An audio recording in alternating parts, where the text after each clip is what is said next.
Good afternoon, everyone. This is Ashley Pearl with the City of Aspen. It feels like being in a room with a lot of friends. I recognize a lot of names on today's attendance list, so thanks so much for joining us. I want to thank Dan Krieger from ACO, the Association of Climate Change Officers, for putting together our slides today and creating our webinar. And thank you guys for, hopefully most of you had registered for the Climate Community Summit, but also thanks so much for the time today.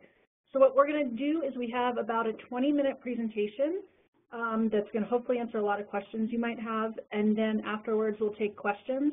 So if you have to go after 20 minutes, that's up to you, but Dan and I are available for through the hour to answer any questions you have, so we'll stay on for as long as you need to have a good discussion if you want to stick around for that.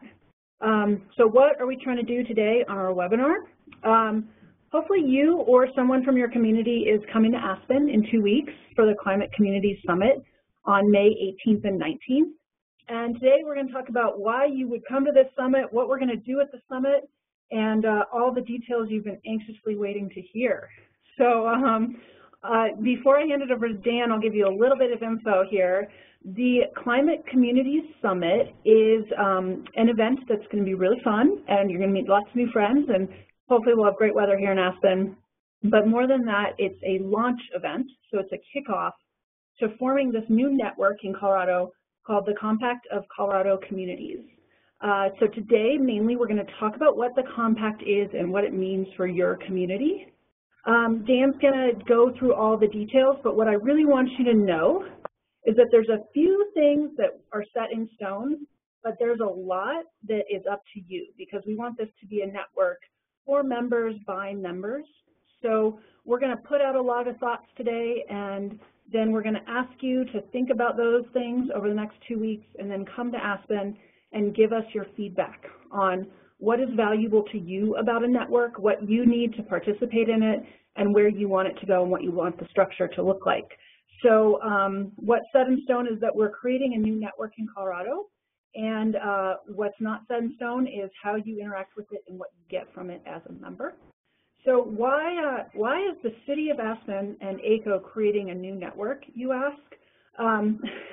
Mostly it's because Aspen's Mayor, Steve Skadron, was in Paris for COP21, like many other folks in this world. And he was so inspired by this message and this networking opportunity he had, where he heard that we as local leaders and local communities, there's an urgency to act on climate solutions now, and that we need to do that at the local level in the absence of a federal action, and that we're going to do that work the best by collaborating. So he heard this message, this three-part message of urgency, local action, and collaboration, and he felt really inspired that the state of Colorado as a whole can come together, and our individual community actions can become so much more and become greater than the sum of all their parts. So he felt like there was great value in bringing all of us together as elected officials and staff members working for cities and counties in Colorado, creating networks, creating relationships, and having resources shared between all of us so that we can all do more than we're doing now. So that was his vision. He wanted to host an event in Aspen, which we're doing.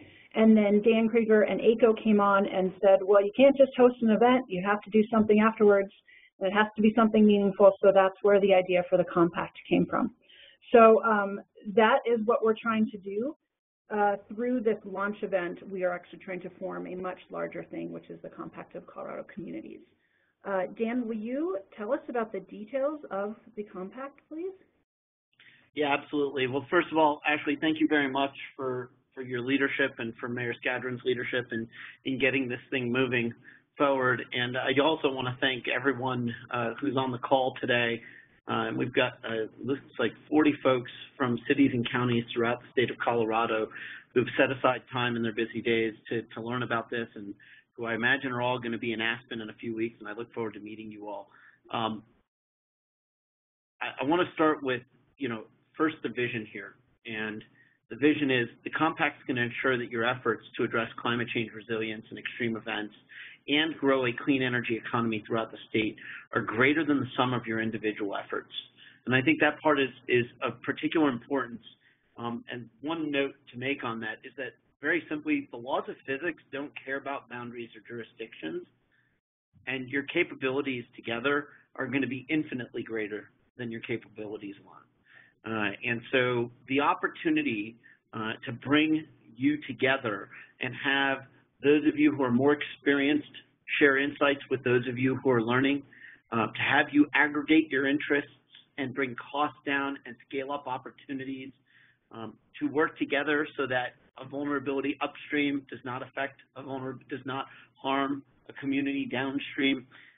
These are of critical importance, and a compact of such as we've designed this creates an incredible opportunity to affect that. But by way of background, you might ask, why is ACO involved in this? And better yet, you might even ask, who is ACO? And so before we jump into the semantics of the compact, I'm going to tell you that by background, ACO is a professional development organization. You might think of us as a society for architects or for engineers. 9 years ago, ACO was conceived on the notion that there was an emerging occupation of people who were being tasked with addressing the question, how does climate change affect my organization's operation and or mission, and how do we deal with it? So ACO is the professional development organization and community of practice for the emerging occupation of climate change leadership. And if you look at the little graphic in the bottom right corner, what we very quickly learned was that we weren't just advancing the occupation of climate leadership, but that we were integrating climate-related competencies into numerous other occupations that critically intersect with climate change. I just finished doing our new Governance 103 course module, which is a course on ethics, liability, and professionalism. You'd be surprised to see how many codes of ethics from professional credentialing bodies like architects, civil engineers, and planners all already intersect with this issue, and you might even find that most of the practitioners in that space may even be in violation of their own professional codes of conduct and ethics. So ACO plays an important role not just in advancing the occupation of climate leadership, but helping institutions build capacity throughout key decision-making roles, and our activities include education and training, credentialing, generating thought leadership practices, establishing best practices, and providing professional development and mentoring. By way of background, we formerly ran the Green Gov Symposium for the White House Council on Environmental Quality, which was their flagship conference on sustainability and federal agency operations, and we were the co-founder of EPA's Climate Leadership Awards program. So we have a lot of background in working with practitioners such as yourselves, with leaders such as yourselves, and when Ashley and Mayor Skadron came to us and were looking for ideas, it seemed like a really natural partnership. And by way of coincidence, we were already running a series of training workshops that we call Colorado Climate Fundamentals Academies here at Golden in partnership with NREL. And in fact, it just took place yesterday and the day before the second workshop in that series. Some of you were in attendance. So with that, let's shift back to the compact. The compact is going to be a group of cities and counties that are going to work together to shape and prioritize the efforts of its individual members and collectively the compact. And looking at those key themes, we're looking at aligning climate action with economic development, advancing statewide preparedness and resilience, scaling up clean energy development and consumption, engaging the public to build better understanding and support. And that part's of one that I can't emphasize enough. We find that climate change, frankly, is a public will and public understanding issue. And then developing greenhouse gas reduction goals and implementation strategies. And lastly, as this program matures, leveraging the compact to provide support to individual member communities in their own implementation efforts. So what's the compact? So the mission of the compact is to advance capacity of Colorado cities and counties to develop and implement aggressive climate change initiatives, thus ensuring security and economic prosperity. The vision for the compact is to ensure that Colorado communities are sustainable, prosperous, and responsible through accelerated capacity building, alignment of resources and interests, and public engagement on climate change action. So Ashley mentioned at the beginning that there were certain things that were set in stone, and there were certain things that you all will ultimately shape once you sign on. So the set in stone part is the agreement, and the agreement is that by joining the compact, you will build capacity on climate action planning, and we'll talk about how that's going to come together in a few minutes, that you will participate in the network that gets established under this compact, and that within 24 months, of signing on to the compact, you will establish a measurable commitment, which we'll talk about in a few minutes as well, within 24 months. Once you are part of the compact, it's about support and engagement. And we'll look to members of the compact to identify, prioritize, and participate in appropriate committees and working groups that they have established themselves and prioritized themselves at the compact, that members will engage in compact-wide meetings, training events, and public engagement activities that will be created and quantified by the compact membership. And of course, these things take funding support. So to work with us to figure out what appropriate funding should be, and to identify opportunities for in-kind support as appropriate. I'll also go through in a couple of minutes some of what we have already done to provide funding and support for this as well. And as we move to implementation, we will be looking at, for your local implementation, an establishment of a climate action plan or a measurable goal, that you will announce that plan or goal publicly and provide updates to the compact members on implementation, and that you'll share lessons learned from that implementation with peer members so that the compact serves as a continuous source of improvement and advancement of efforts of its members.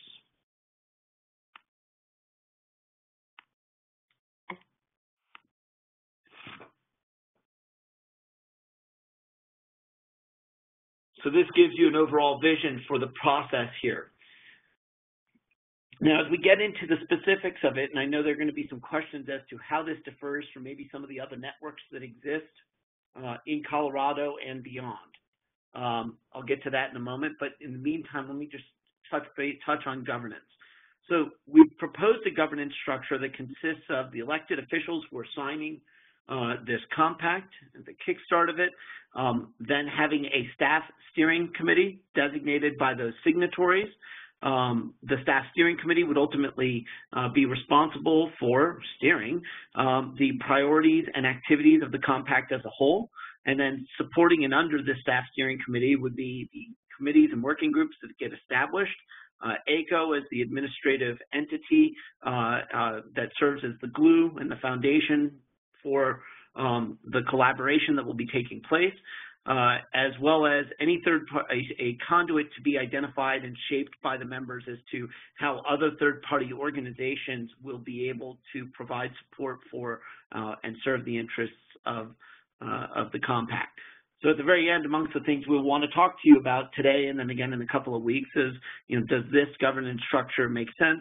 Who should serve on that steering committee? How often should that steering committee meet?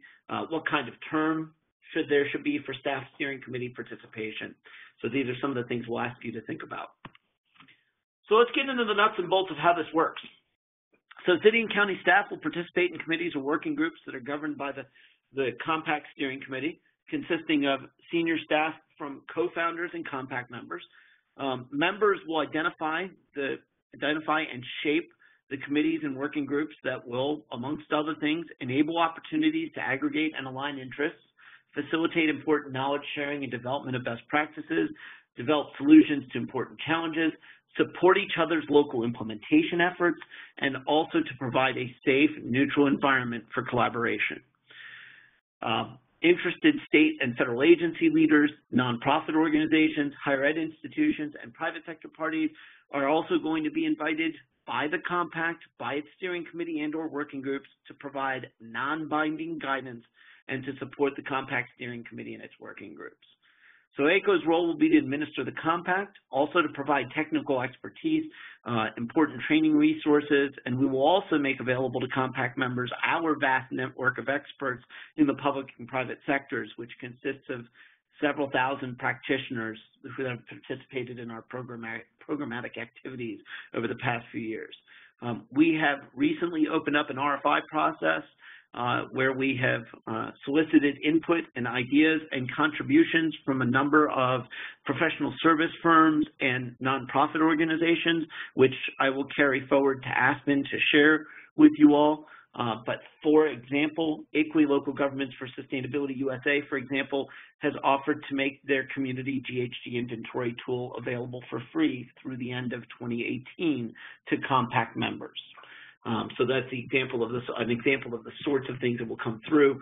WSP Parsons Brinkerhoff, who's a professional services firm and a member of ACO, has offered to provide pro bono services to the compact in order to help it stand it up and provide guidance to working groups, as an example.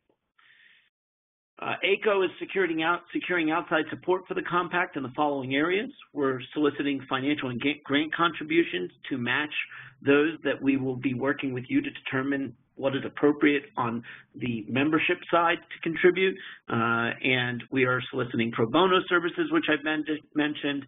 And then we will, as an appropriate time, as this has been shaped a little more fully with your input, we will seek endorsement from public sector nonprofit organizations for the compact and its efforts. Now, to this point, we've already received a pledge for $25,000 from a third-party organization to support the compact. We've had a couple of indicators from a few other philanthropic entities that they will likely provide support as well. As I mentioned, we've already garnered pro bono support from several service providers based in Colorado to support the working groups and committees with technical expertise and non-binding guidance. And ACO itself is going to provide administrative support and substantial training resources to the compact members, which is an in-kind contribution that will be well in excess of $100,000 in value. That training support in particular will include climate science and vulnerability assessment, renewable energy strategies, greenhouse gas goal setting and reduction strategies, organizational change and stakeholder engagement, and training and resources on economic impact assessment, development, and financing. So let's talk about one of the in-stone requirements here. Upon signing on to the commitment, the fundamental requirement here for all members is that each city or county must commit to assigning at least 5 employees of its choosing to leverage the complementary training that ACO is going to be providing through the compact. This training will consist of mostly on-demand and live online training, although their compact will ultimately have opportunities to shape in-person training as well, and some of those personnel should be participating in those. But at a minimum, those 5 employees should participate in free online training that ACO will provide. We recommend that amongst those minimum of 5 up to as many as 25 employees, that it should include 1 senior and 1 mid-level professional from departments such as city and county management and administration, civil works and infrastructure, transportation, natural resources, emergency managers, and master planning. You'll note that we have specifically left off sustainability and resilience professionals. We presume that if you want to have those push forward in getting this training that we offer, that will be the case. But we want to be very clear that recommend that we want to help you build capacity in critical decision-making roles that are not traditional environmentally focused roles, but that play a very significant role in intersecting with climate planning and climate risk assessment. Hey, Dan, can I jump in? Sure.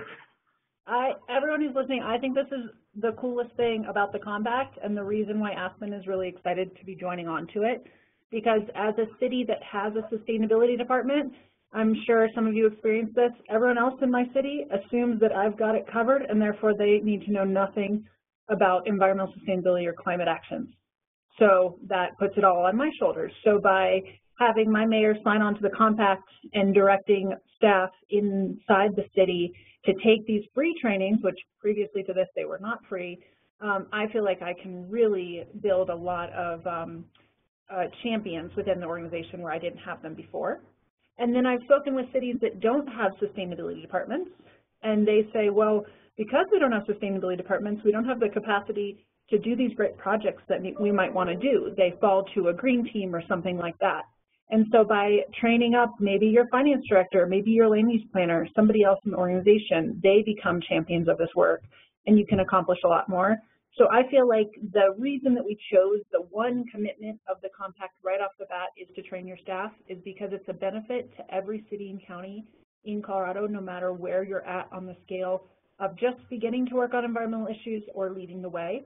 It's something that I think we can all benefit from. And the fact that we get free trainings and they're online and they're catered to all these different sectors of city and county government is an incredible benefit. So it may seem very wonky and kind of stuck in the weeds right now, but this is actually a really exciting element of this that I hope you guys will see the value in it and join me in taking advantage of it to kind of progress the things that you want to do in your own organization. Thanks, Dan. Back to you.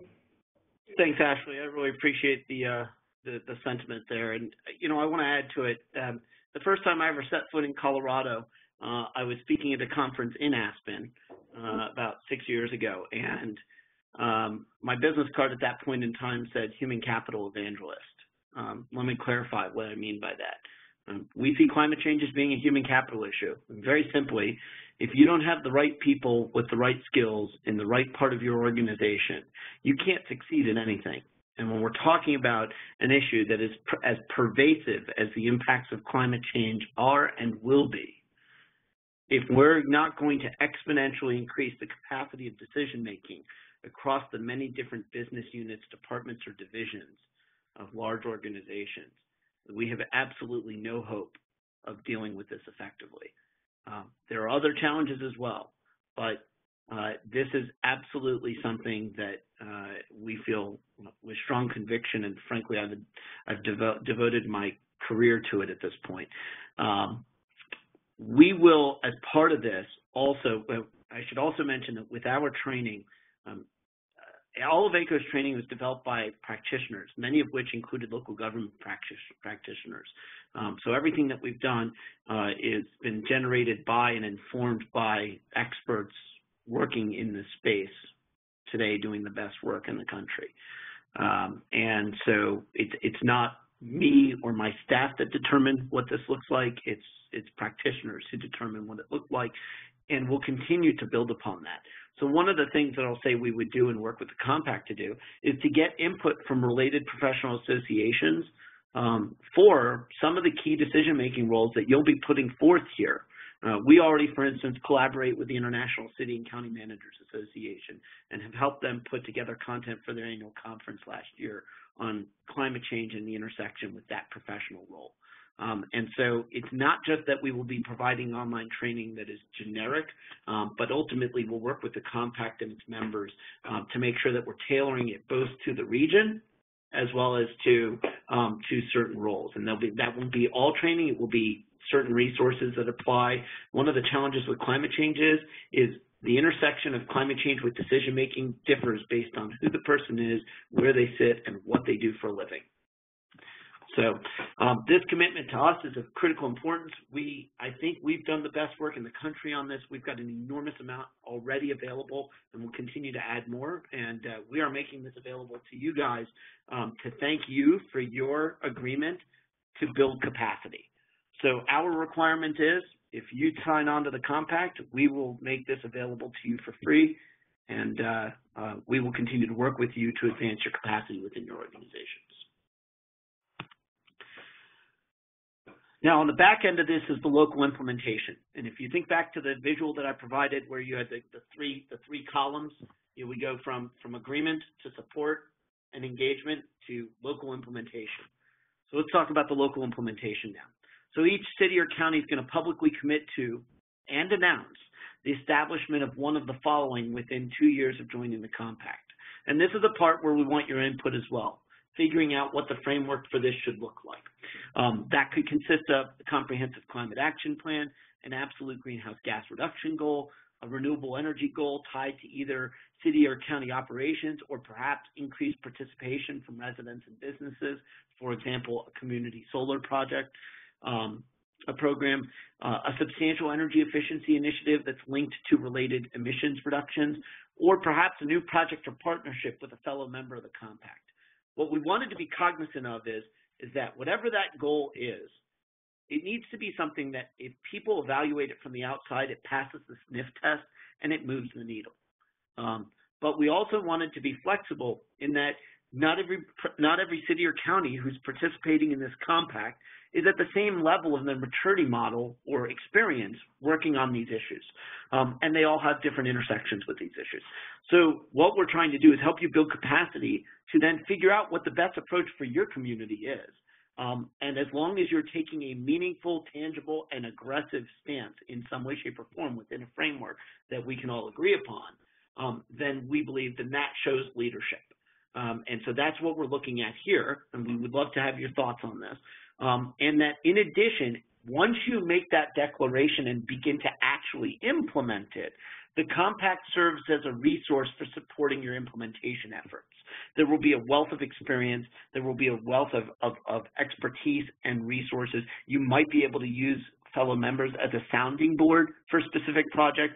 ACO will be able to leverage its vast network of experts to come in and provide support and guidance to it, perhaps in the form of advisory groups, if you like. And that you, as you go through this process, in addition to benefiting from the resources of the compact itself, will also then come and share your insights and lessons learned with the rest of the compact, so that each city and county's efforts serve itself, but also serve to inform and benefit its neighbors and the state of Colorado. So in addition to what we've talked about, let's just summarize some of the value of joining. So first and foremost, ACO is providing you with complimentary training for up to 25 staff members. If you were going to pay for this by person, that would cost $125 per person annually. Right? You're, in addition, going to gain access to our community of practice, which contains a network of experts across sectors that is substantially broader than here in Colorado and consists of Fortune 500 companies, federal, state, and local governments, higher ed institutions, and professional services and nonprofit entities with expertise in related areas. You'll benefit from leveraging your peers who have insights, experience, or resources to inform your own initiatives, and you're going to benefit from the substantial visibility that the signing ceremony itself, as well as the ongoing publicity surrounding the compact, will garner. And I should mention, this is being watched right now. We've had conversations with folks at the National League of Cities, at the C40, with federal agencies. This is being watched to see if it can be replicated. There's nothing like this that focuses on capacity building within cities and counties, and we think that there's a great opportunity for Colorado and its cities and counties to be the flag bearer on that, and to be the role model that the rest of the world looks to as to how to dynamically and exponentially increase its capabilities with respect to climate change and renewable energy. Ashley, you want to take this forward? Yeah, sure. So that's all the details about the compact, which is the network that we hope will be ongoing in Colorado. So the details of what's coming up in 2 weeks is called the Climate Community Summit. This is in Aspen, Colorado. It's coming up the evening of May 18th, so it's a Thursday evening. We have a welcome reception at the historic Wheeler Opera House. That's right in downtown. It'll include some drinks and appetizers and a short presentation. And it's really just a networking reception from 6 to 8 for everyone to get to town, get some food, get some drink, and get to know the folks they're going to be part of the compact with. So that's May 18th. It's an evening event, and that's all that's happening on that day. And then May 19th is really the bulk of everything that we're doing. That goes from 8 to 2:30 that day, and that will include a day of really compelling speakers. We have former Governor Ritter joining us. We have some information on the Clean Jobs Colorado report, case studies from businesses. ICLEI will be joining us. Brad Udall will be joining us. Lots of good stuff happening that day. And then we'll end the day with the signing ceremony where we'll ask each community to join onto the compact. So that'll be also downtown at the Aspen Kitchen. Everything is within walking distance of the hotels that are listed on the website. And that will include some light morning snacks as well as lunch. And we'll get you out of there mid-afternoon so you can enjoy the beautiful day or head back home if you're going somewhere else for the weekend. Right now we have around 80 participants joining us for the summit in Aspen, representing about 35 communities, both cities and counties from Colorado. And most people in the room will be elected officials or staff from those cities and counties. We have a handful of partner organizations in the room as well, from state agencies and federal agencies, as well as national organizations that support cities and counties. So you'll be able to make a lot of contacts and network with those partners as well. We do have a few spots left for the summit. So what we did is we invited every city and every county in Colorado to bring one elected official and one staff member. So if you are coming by yourself from your community and you would like to bring a counterpart, please let me know because we probably have space to add them. I do see a lot of names on the attendance list today on the webinar who have not yet registered. So hopefully today we've convinced you to register. It's free. It's going to be fun. So please jump on the compactofcoloradocommunities.com website and register as soon as possible so we can make sure to include you in the food and gift count. Let me know if you have questions about registering or anything like that. So what we'd love for you to do is consider attending the summit, but knowing that while you're at the summit, we will talk more about the compact. We'll ask you for your feedback on the compact, but ultimately we'll also ask you to sign on to the compact.